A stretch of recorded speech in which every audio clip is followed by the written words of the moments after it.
Assalamualaikum warahmatullahi wabarakatuh. Perkenalkan, kami dari kelompok 7. Pada video kali ini, kami akan membahas tentang teori keputusan 2, yaitu tentang decision analysis atau analisis keputusan. Next. Anggota kelompok kami, yaitu saya sendiri, Kesha Putri Zalika Omar, dengan akhiran NIM 18. Kemudian ada rekan saya, yaitu Cika Karisma Ferdian, dengan akhiran NIM 55. Dan Nita Putri Lestari, dengan akhiran NIM 70. Next.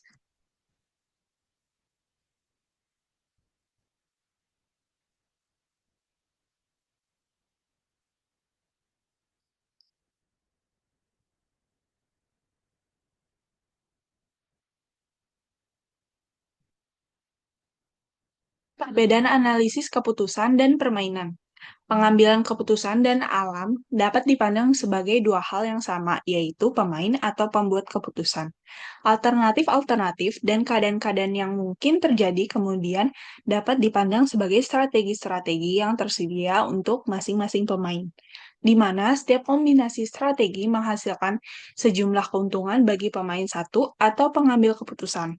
Dari sudut pandang ini, kerangka analisis keputusan dapat diringkas sebagai berikut. Yang pertama, pengambil keputusan perlu memilih salah satu alternatif keputusan. Yang kedua, alam kemudian akan memilih salah satu keadaan alamiah yang mungkin terjadi.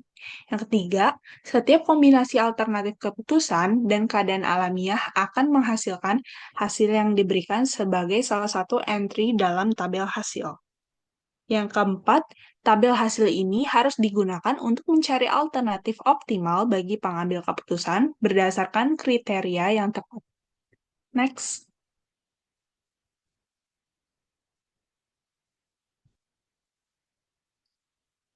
Dalam teori permainan, kedua pemain diasumsikan rasional dan memilih strategi untuk meningkatkan kesejahteraan mereka sendiri. Gambaran ini masih sesuai dengan pengambilan keputusan. Sebaliknya, alam kini menjadi pemain pasif yang memilih strateginya atau keadaan alamiah secara acak. Perubahan tersebut berarti bahwa kriteria teori permainan tentang bagaimana memilih strategi atau alternatif yang optimal tidak akan menarik bagi banyak pengambil keputusan dalam konteks saat ini. Satu elemen tambahan perlu ditambahkan ke kerangka analisis keputusan. Pengambil keputusan umumnya mempunyai beberapa informasi yang harus dipertimbangkan mengenai kemungkinan relatif dari keadaan alamiah yang mungkin terjadi. Informasi tersebut biasanya dapat diterjemahkan ke dalam distribusi probabilitas, di mana keadaan alamiah adalah variabel acak. Dalam hal ini, distribusi ini disebut sebagai distribusi prior. Distribusi prior seringkali bersifat subjektif karena bergantung pada pengalaman atau intuisi seseorang. Probabilitas untuk masing-masing keadaan yang diberikan oleh distribusi prior disebut probabilitas prior. Next.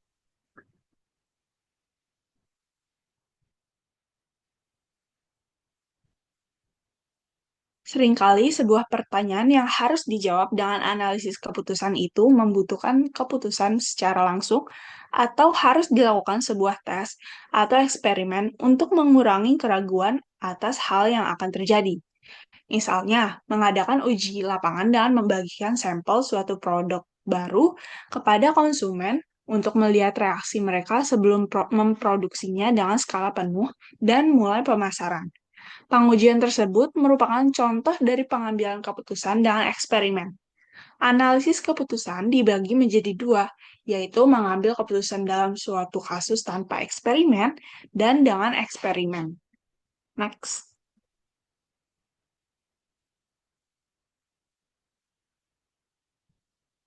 Contoh prototipe, perusahaan Goverbrok memiliki tanah yang berpotensi mengandung minyak. Ahli geologi berkata bahwa kemungkinan tanah tersebut mengandung minyak adalah 1 dari 4. Karena hal ini, ada sebuah perusahaan minyak yang lain menawarkan untuk membeli tanah Goverbrok dengan harga $90.000.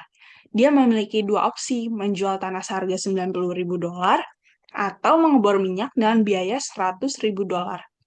Jika minyak ditemukan, kemungkinan hasil yang didapat oleh Goverbrok itu adalah sebesar $800.000 dan keuntungan bersih sebesar $700.000 setelah dipotong biaya pengeboran. Namun, Governor akan rugi sebesar $100.000 jika tanahnya kering dan tidak ada minyak. Berikut adalah tabel prospective profits untuk perusahaan Governor. Di sini terdapat dua alternatif keputusan, yaitu mengebor dan menjual tanah, di mana perusahaan Governor mengebor tanah, lalu tanah tersebut mengandung minyak, maka dia akan mendapat hasil atau keuntungan sebesar $700.000. Namun, jika tanah tersebut tidak mengandung minyak, maka perusahaan Governor akan rugi sebesar $100.000. Jika perusahaan Governor memilih untuk menjual tanah, maka baik tanah tersebut mengandung minyak ataupun tidak, perusahaan akan tetap memiliki untung sebesar $90.000. Dengan probabilitas tanah mengandung minyak yaitu 1 dari 4 kemungkinan, dan probabilitas tanah tidak mengandung minyak yaitu 3 dari 4 kemungkinan. Next.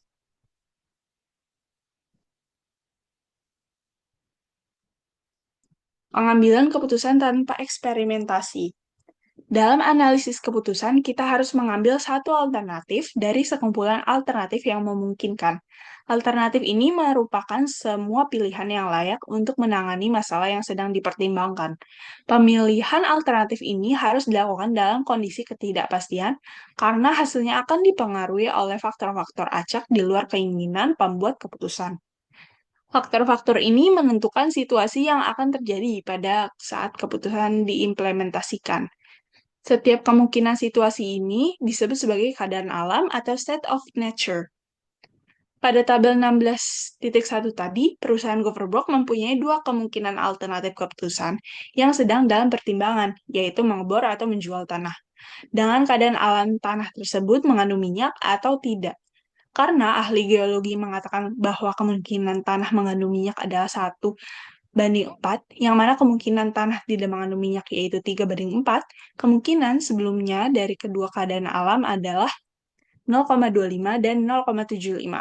Oleh karena itu, dengan payoff atau hasil dalam satuan $1.000 keuntungan, tabel payoff dapat diperoleh langsung dari tabel 16.1. Seperti yang ditampilkan dalam tabel 16.2 selanjutnya, kita akan menggunakan tabel payoff ini untuk menemukan alternatif keputusan yang optimal berdasarkan 3 kriteria yang akan dijelaskan. Next. The Maximin Payoff Criterion. Kriteria hasil maksimin. Untuk setiap alternatif keputusan yang mungkin, cari nilai hasil atau payoff minimum dari semua kemungkinan keadaan alam. Selanjutnya, cari nilai maksimum dari hasil minimum tersebut. Pilih alternatif yang memiliki nilai minimum tertinggi dari semua pilihan. Pada tabel 16.2 terdapat tabel hasil untuk formula analisis keputusan masalah pertama perusahaan Governor. Tabel 16.2 ini sama halnya dengan tabel 16.1, tetapi hanya saja tabel 16.2 dalam satuan $1.000 keuntungan. Dan untuk probabilitas priornya yaitu untuk keadaan alam bahwa tanah mengandung minyak sebesar 0,25 dan tanah tidak mengandung minyak sebesar 0,75.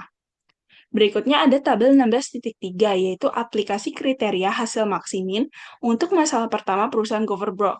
Di sini kita menentukan nilai maksiminnya. Untuk menentukannya, pertama kita tentukan terlebih dahulu nilai minimum tiap alternatif keputusannya. Untuk alternatif pertama, mengebor nilai minimumnya yaitu min 100. Sedangkan nilai minimum alternatif kedua menjual tanah yaitu sebesar 90. Dari kedua minimum ini, kita tentukan mana nilai maksimumnya. Nilai maksimum antara min 100 dan 90 yaitu 90. Sehingga 90 merupakan maksimin value-nya. Kriteria maksimin memilih alternatif dengan payoff minimum terbesar, cocok untuk keputusan konservatif.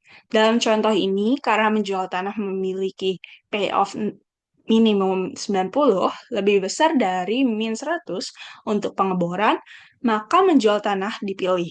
Pendekatan ini diasumsikan menghadapi skenario terburuk, tetapi kurang relevan dalam bisnis karena alam bukan lawan yang sengaja merugikan. Kriteria ini lebih berguna bagi pengambil keputusan yang sangat hati-hati dalam situasi risiko tinggi, tanpa informasi probabilitas yang jelas. Next.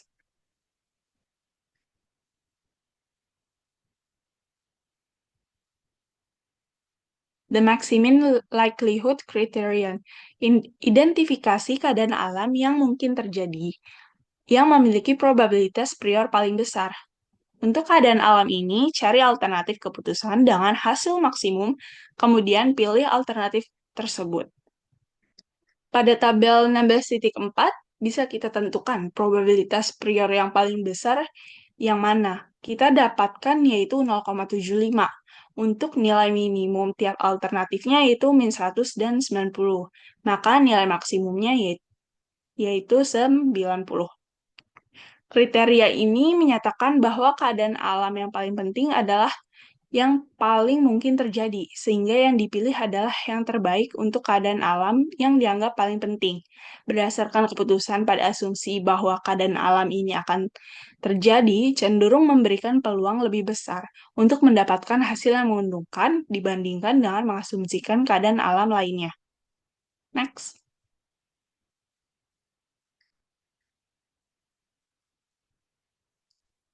Bias Decision Rule.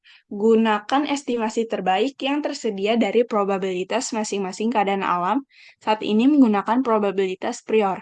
Lalu, hitung nilai harapan atau expected value dari hasil atau payoff untuk setiap alternatif keputusan yang mungkin.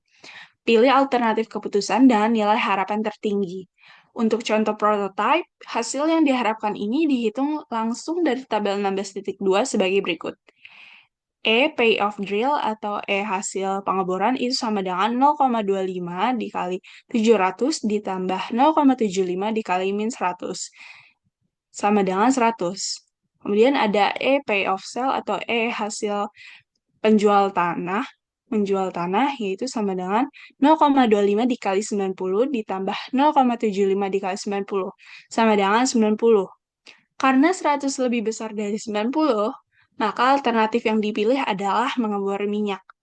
Keuntungan besar dari aturan keputusan bias adalah bahwa aturan ini menggabungkan semua informasi yang tersedia, termasuk semua payoff dan estimasi probabilitas terbaik dari masing-masing keadaan alam. Beberapa pihak berpendapat bahwa estimasi probabilitas ini sebagian besar bersifat subjektif dan terlalu lemah untuk dapat diandalkan. Tidak ada cara yang benar-benar akurat untuk memprediksi masa depan, termasuk keadaan alam di masa depan, bahkan dalam bentuk probabilitas. Argumen ini memiliki validitas tertentu, sehingga kewajaran dari estimasi probabilitas harus dievaluasi dalam setiap situasi secara individual. Next.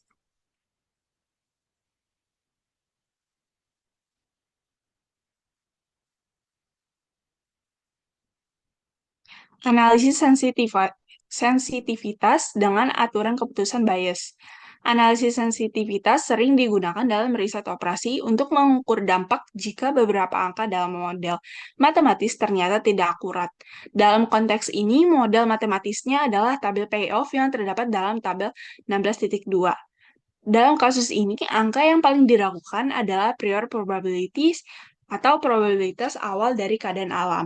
Oleh karena itu, analisis sensitivitas akan difokuskan pada angka-angka ini.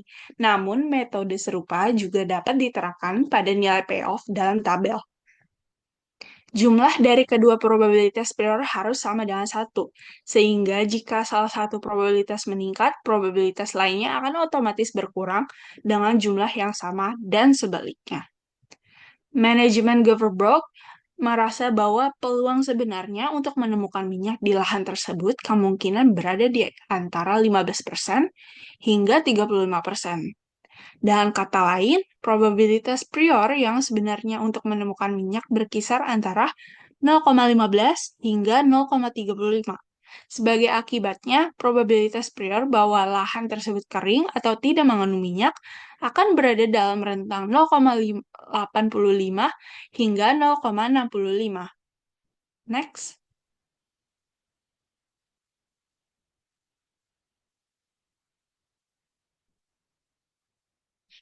Analisis sensitivitas bias decision rule.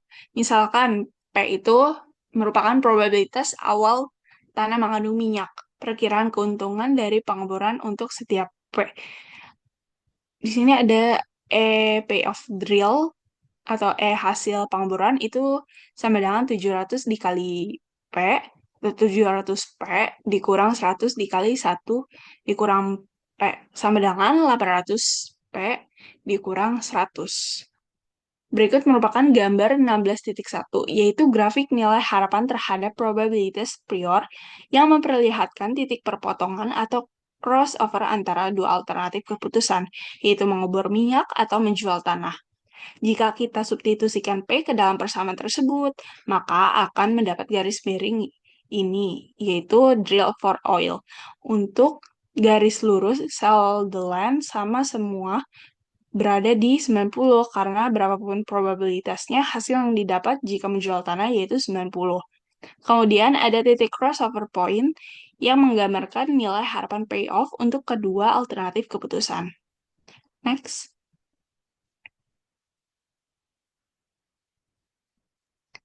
Analisis sensitivitas bias decision rule. Garis miring dalam gambar 16.1 tadi menunjukkan grafik dari nilai harapan payoff terhadap P, atau probabilitas prior menemukan minyak. Karena payoff dari menjual tanah selalu bernilai 90, untuk semua nilai P, maka garis datar dalam gambar 16.1 tadi menunjukkan E payoff sell atau E hasil menjual tanah terhadap P. 4 titik dalam gambar 16.1 itu menggambarkan nilai harapan payoff untuk kedua alternatif keputusan. Ketika P-nya itu sama dengan 0,15 atau P sama dengan 0,35. Saat P-nya itu sama dengan 0,15, keputusan yang optimal adalah menjual tanah. Karena nilai harapan payoff dari menjual tanah 90 jauh lebih besar dibandingkan dengan mengebor, yaitu 20. Saat P-nya itu sama dengan 0,35, keputusan beralih ke mengebor. Karena nilai harapan payoff untuk pengeboran itu yaitu 180. Jauh lebih besar dibandingkan dengan menjual, yaitu 90. Dan kata lain, keputusan sangat sensitif terhadap nilai P. Analisis sensitivitas ini menunjukkan bahwa penting untuk melakukan upaya lebih lanjut jika memungkinkan untuk mendapatkan estimasi yang lebih akurat terhadap nilai P yang sebenarnya. Next.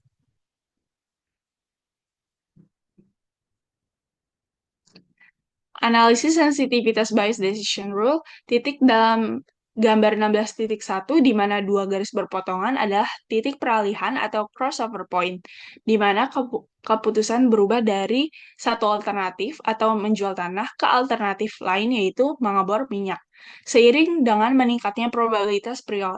Untuk menemukan titik ini, kita menetapkan EP of drill atau E hasil pengeboran itu sama dengan EP of sell atau E hasil menjual tanah.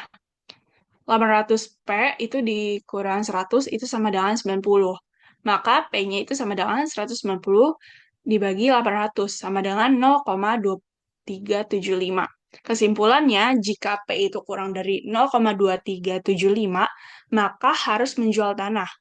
Jika P-nya itu lebih dari 0,2375, maka harus mengebor minyak.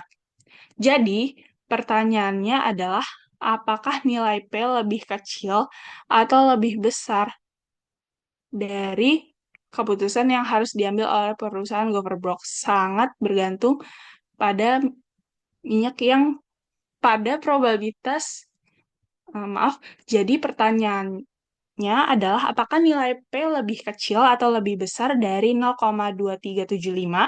Karena keputusan yang harus diambil oleh perusahaan Goverbrock sangat bergantung pada probabilitas minyak yang sebenarnya. Maka harus dilakukan survei seismik. Next. Berikutnya akan dijelaskan oleh rekan saya, Nita. Selanjutnya, pengambilan keputusan dengan eksperimentasi. Dalam banyak situasi, keputusan harus diambil dalam kondisi yang penuh ketidakpastian.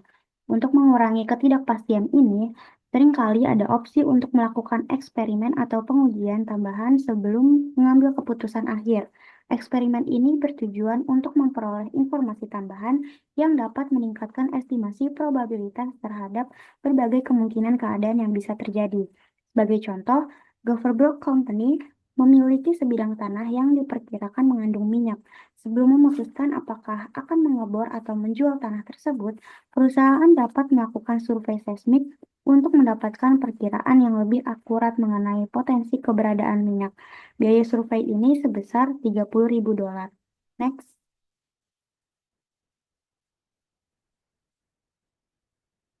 Survei seismik dapat memberikan dua kemungkinan hasil. Yang pertama, USS atau Unfavorable Seismic Soundings, yang menunjukkan bahwa kemungkinan adanya minyak rendah. Yang kedua, FSS atau Favorable Seismic Soundings, yang menunjukkan bahwa kemungkinan adanya minyak tinggi. Untuk probabilitas berdasarkan data historis adalah sebagai berikut. Yang pertama, jika tanah tersebut mengandung minyak, peluang mendapatkan USS adalah 0,4, sementara peluang mendapatkan FSS adalah 0,6. Yang kedua, jika tanah tersebut kering atau tidak mengandung minyak, peluang mendapatkan USS adalah 0,8, sementara peluang mendapatkan FSS adalah 0,2. Next.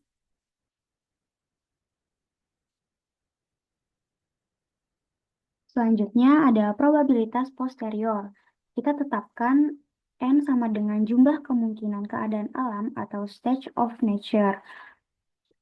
P state sama dengan state I adalah probabilitas awal atau prior probability yang dimana bahwa keadaan alam yang sebenarnya adalah keadaan I. Untuk I sama dengan 1, 2, seterusnya hingga N. Untuk finding sama dengan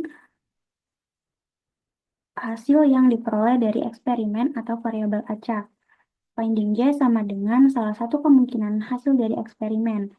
Untuk probabilitas state sama dengan state I diberikan finding sama dengan finding J adalah probabilitas posterior bahwa keadaan alam yang sebenarnya adalah keadaan I, dengan syarat bahwa hasil eksperimen adalah finding J untuk I sama dengan 1, 2, seterusnya hingga N. Untuk pertanyaan yang sedang dibahas adalah sebagai berikut. P state sama dengan state I dan P finding sama dengan finding J, state sama dengan state I, untuk I sama dengan 1, 2, hingga N. Nah, pertanyaannya sebagai berikut. Next.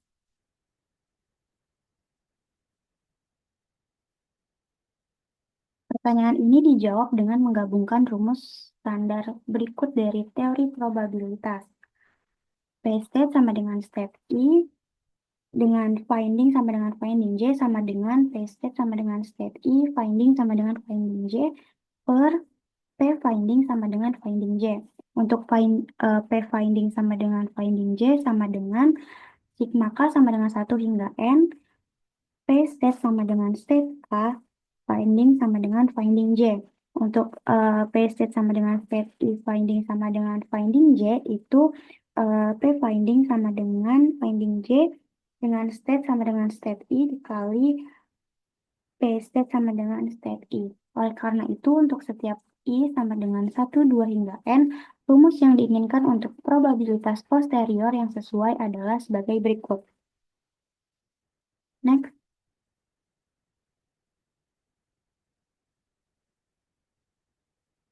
Sekarang mari kita kembali ke contoh prototipe dan menerapkan rumus ini. Jika hasil survei seismik adalah unfavorable seismic soundings atau USS, maka probabilitas posteriornya adalah P state sama dengan oil atau minyak, finding sama dengan USS sama dengan 0,4 dikali 0,25 per 0,4 dikali 0,25 ditambah 0,8 dikali 0,75 sama dengan 1/7. Selanjutnya untuk P state sama dengan dry atau tidak ada minyak atau kering, finding sama dengan USS sama dengan 1 dikurang 1/7 sama dengan 6/7. Sedangkan untuk FSS-nya itu pada P state sama dengan oil minyak, finding FSS sama dengan 0,6 dikali 0,25 per 0,6 dikali 0,25 ditambah 0,2 dikali 0,75 didapat 1/2 atau setengah.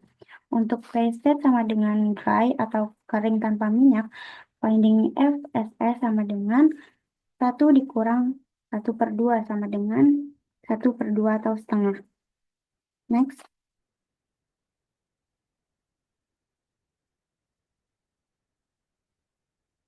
Diagram di samping menunjukkan cara yang intuitif untuk mengorganisir perhitungan ini. Probabilitas prior pada kolom pertama dan probabilitas kondisional pada kolom kedua adalah bagian dari data awal untuk masalah ini. Next.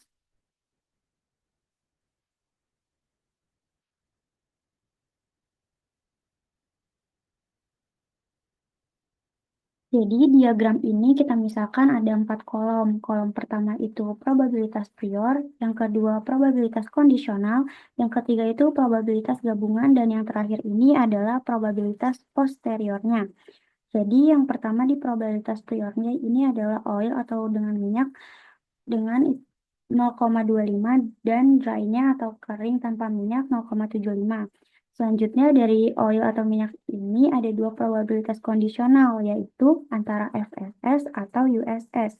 Yang FSS ini dia mendukung adanya minyak dengan probabilitasnya sebesar 0,6 dan yang USS tidak mendukung adanya minyak dengan probabilitas 0,4.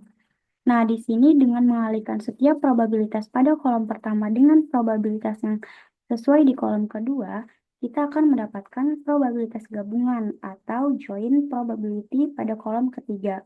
Jadi kita lanjut ke kolom ketiga. Misalnya setelah dari oil atau yang terdapat minyak FSS, kita ambil FS ini, maka 0,25 dikali 0,6 atau kolom pertama dikali dengan kolom kedua itu sama dengan 0,15. Nah, 0,15-nya ini menjadi pembilang dari perhitungan probabilitas posterior pada kolom keempat. Nah, gimana cara untuk mendapatkan penyebutnya?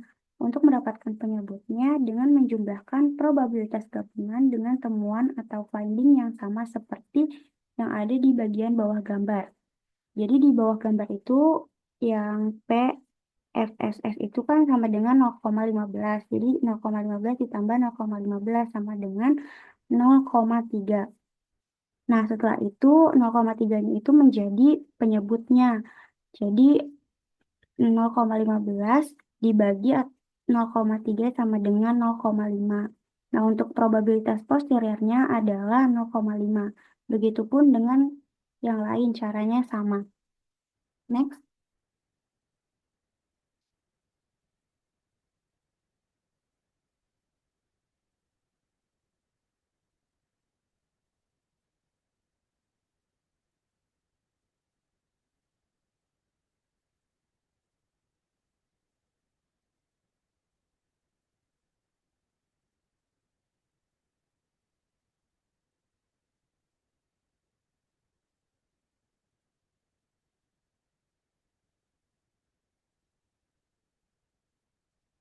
Setelah semua perhitungan ini selesai, aturan keputusan bias atau Bayes decision rule dapat diterapkan seperti sebelumnya.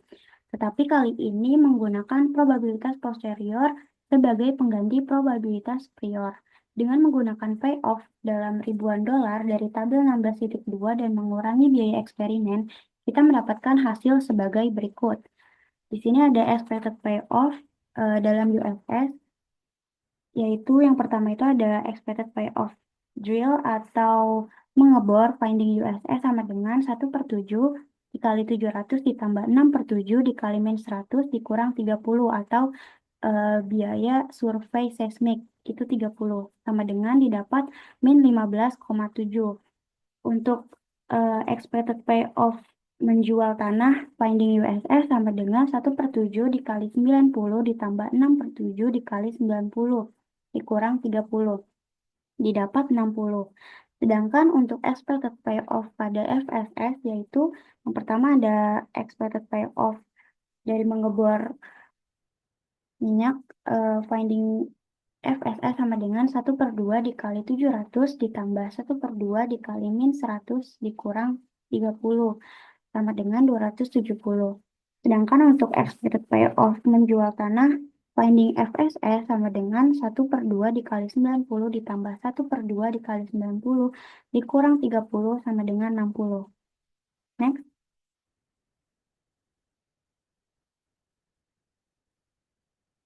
Karena tujuan utama adalah memaksimalkan expected payoff, hasil analisis ini menghasilkan kebijakan optimal yang ditampilkan pada tabel berikut. Pada tabel 16.5, di sini untuk USS-nya itu alternatif optimal dari menjual tanah expected payoff tidak termasuk dengan biaya survei seismik yaitu 90. Sedangkan untuk expected payoff termasuk biaya survei seismik yaitu 60. Untuk FSS-nya atau mengebor minyak, expected payoff tidak termasuk biaya survei seismik yaitu 300, sedangkan untuk expected payoff termasuk biaya survei seismik yaitu 270. Nah, apakah layak mengeluarkan biaya $30.000 untuk melakukan eksperimen atau survei seismik? Mungkin saja akan lebih baik untuk tidak mengeluarkan biaya besar ini dan langsung menggunakan solusi optimal tanpa eksperimen, yaitu melakukan pengeboran minyak yang memiliki expected payoff sebesar $100.000. Next. Nilai dari eksperimen. Sebelum melakukan eksperimen, kita harus menentukan nilai potensialnya. Ada dua metode utama yang digunakan untuk mengevaluasi nilai eksperimen, yaitu metode pertama Expected Value of Perfect Information atau IFP yang mengasumsikan secara tidak realistis bahwa eksperimen akan menghilangkan semua ketidakpastian mengenai keadaan sebenarnya atau state of nature. Metode ini membuat perhitungan dengan sangat cepat tentang peningkatan expected payoff yang dihasilkan tanpa mempertimbangkan biaya eksperimen. IFP digunakan sebagai batas atas dari nilai potensial eksperimen dan jika IFP lebih kecil dari biaya eksperimen, maka eksperimen tidak perlu dilakukan. Metode kedua yaitu Expected Value of Experimentation atau IF.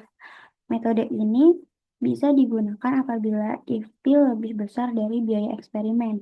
Metode ini menghitung peningkatan nyata dalam expected payoff yang diperoleh dengan melakukan eksperimen tanpa menghitung biaya eksperimen. Dengan membandingkan if dengan biaya eksperimen, kita dapat menentukan apakah eksperimen sebaiknya dilakukan atau tidak. Next.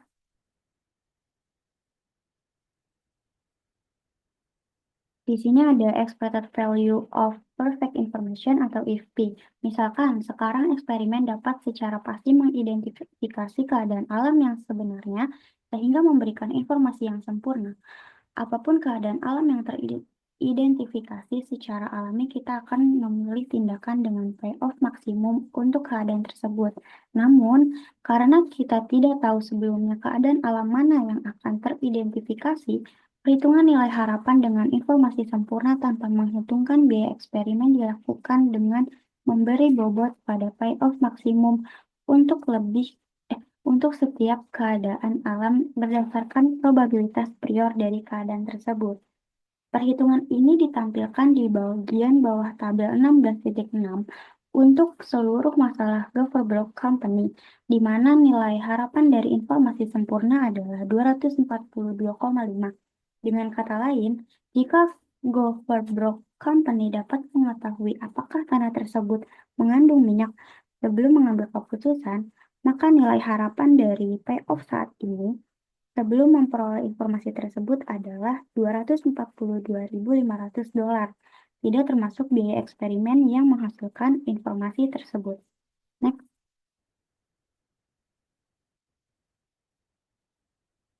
Untuk mengevaluasi apakah eksperimen sebaiknya dilakukan, kita sekarang menggunakan nilai ini untuk menghitung nilai harapan dari informasi yang sempurna. Pada tabel 16.6, expected payoff with perfect information sama dengan 0,25 dikali 700 atau maksimum payoff ketika tanah terdapat minyak yaitu 700 ditambah 0,75 dikali 90 atau maksimum payoff ketika tanah kering sama dengan 242,5.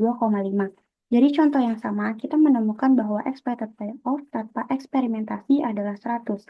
Maka IFP sama dengan 242,5 dikurang 100 sama dengan 142,5. Karena 142,5 jauh melebihi 30 atau biaya eksperimen untuk survei seismik, maka eksperimen kemungkinan besar menguntungkan untuk dilakukan. Namun, untuk memastikan keputusan ini, kita harus melanjutkan ke metode kedua dalam mengevaluasi manfaat potensial dari eksperimen, yaitu Expected Value of Experimentation, atau disebut dengan IF.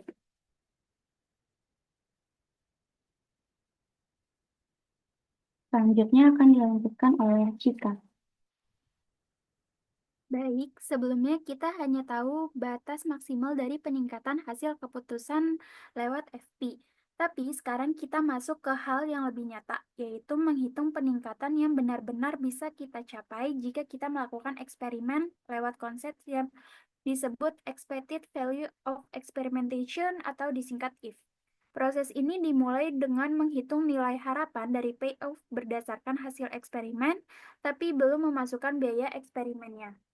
Untuk itu, kita perlu melihat seluruh langkah yang telah dibahas sebelumnya, mulai dari menentukan probabilitas setelah eksperimen atau posterior, lalu memilih kebijakan terbaik berdasarkan informasi baru, dan akhirnya menghitung nilai harapan dari setiap kemungkinan hasil eksperimen. Semua nilai harapan ini nantinya akan kita bobot berdasarkan probabilitas hasil eksperimen yang bersangkutan.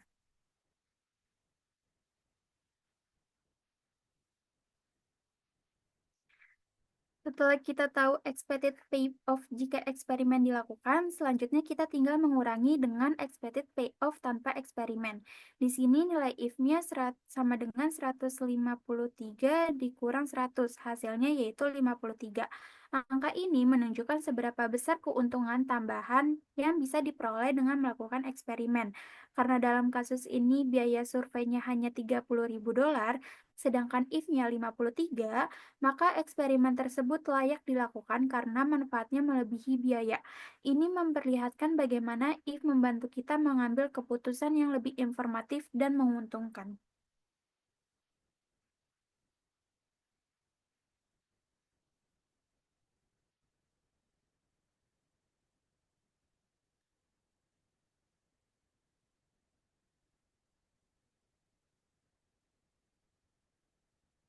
Di sini menghitung if yang sebelumnya tadi dijelaskan, maka eksperimen ini sebaiknya dilakukan.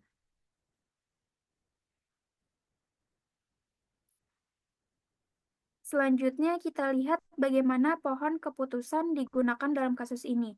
Pada dasarnya, pohon ini menggambarkan urutan dari dua keputusan utama yang harus dibuat. Pertama, apakah sebaiknya dilakukan survei seismik sebelum mengambil keputusan? Kedua, setelah survei, keputusan apa yang harus diambil? Apakah mengebor minyak atau menjual tanah? Pohon ini memberikan struktur visual yang membantu kita merunut semua kemungkinan dari hasil dari setiap langkah.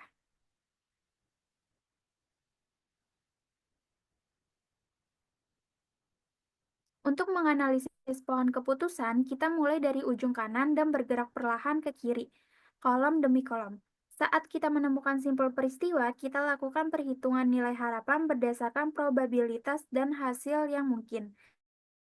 Kita kalikan nilai dari tiap cabang dengan probabilitasnya, lalu kita jumlahkan. Jika kita menemukan simpul keputusan, kita tinggal memilih cabang yang punya nilai harapan tertinggi. Pendekatan ini memungkinkan kita mengambil keputusan yang paling rasional dan menguntungkan secara matematis.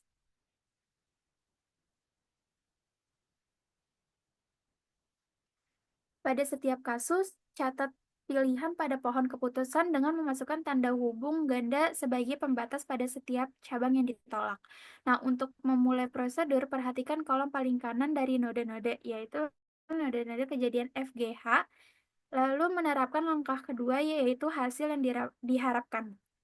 Dihitung sebagai berikut, di mana di sini EP untuk min 15,7 untuk node F, lalu 270 untuk node G, dan 100 untuk node H.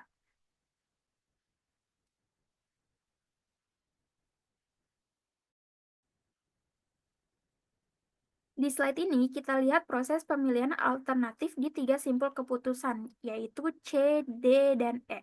Kita bandingkan dua opsi, yaitu mengebor atau menjual tanah. Berdasarkan nilai harapannya, misalnya di simpul C, itu hasil dari pengeboran lebih rendah dari menjual tanah. Jadi kita pilih jual. Lalu, tapi di simpul D dan E, itu pengeboran memberikan hasil lebih tinggi. Jadi itu yang kita pilih.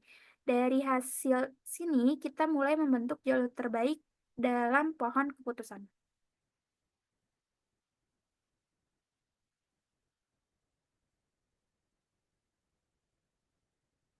Setelah kita selesaikan simpul-simpul sebelumnya, kita bergerak ke simpul B, yang merupakan simpul peristiwa.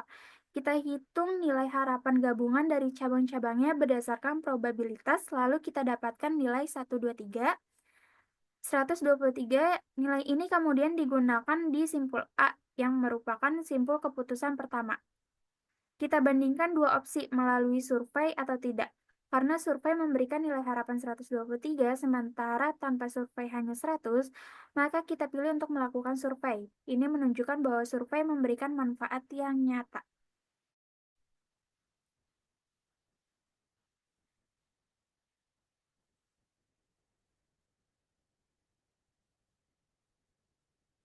Setelah semua jalur dihitung, kita tandai cabang-cabang yang tidak dipilih dengan tanda hubung ganda dan nilai yang diharapkan dicatat di atas di setiap simpul.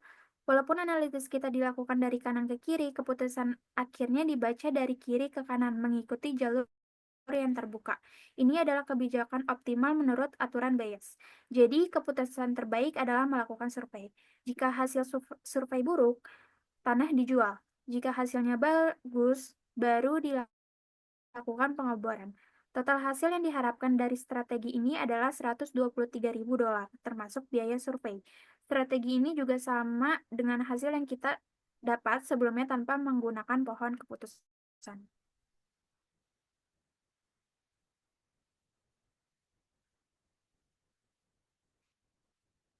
Lalu dalam konteks ini, prototip yang digunakan dalam bab ini atau kasus perusahaan Goverbrock merupakan contoh khas penerapan analisis keputusan. Seperti halnya aplikasi lainnya, manajemen dihadapkan pada sejumlah keputusan yang harus dibuat. Apakah perlu melakukan survei seismik? Haruskah mengebor minyak atau menjual tanah? Di tengah ketidakpastian yang tinggi, keputusan-keputusan ini menjadi sulit karena hasilnya sangat tidak dapat diprediksi dan bergantung pada faktor-faktor di luar kendali manajemen, seperti ada atau tidaknya kandungan minyak di dalam tanah tersebut. Oleh sebab itu, manajemen membutuhkan suatu kerangka kerja dan metode yang dapat digunakan untuk mengambil keputusan secara rasional dalam situasi yang penuh ketidakpastian. Karakteristik ini merupakan ciri khas dalam penerapan analisis keputusan.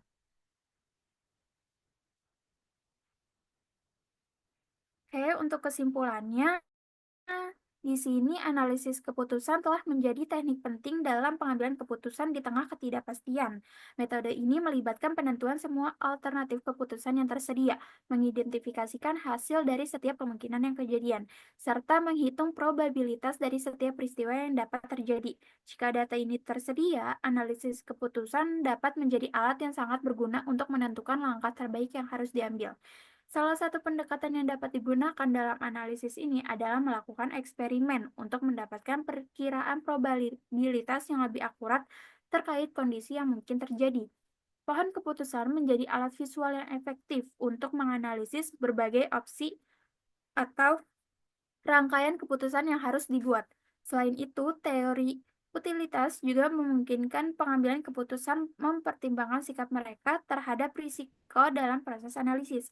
Saat ini, berbagai perangkat lunak termasuk ASP dalam our courseware semakin banyak tersedia untuk mempermudah proses analisis keputusan. Mungkin itu saja materi dari kelompok 7. Untuk kurang lebihnya mohon maaf. Wassalamualaikum warahmatullahi wabarakatuh.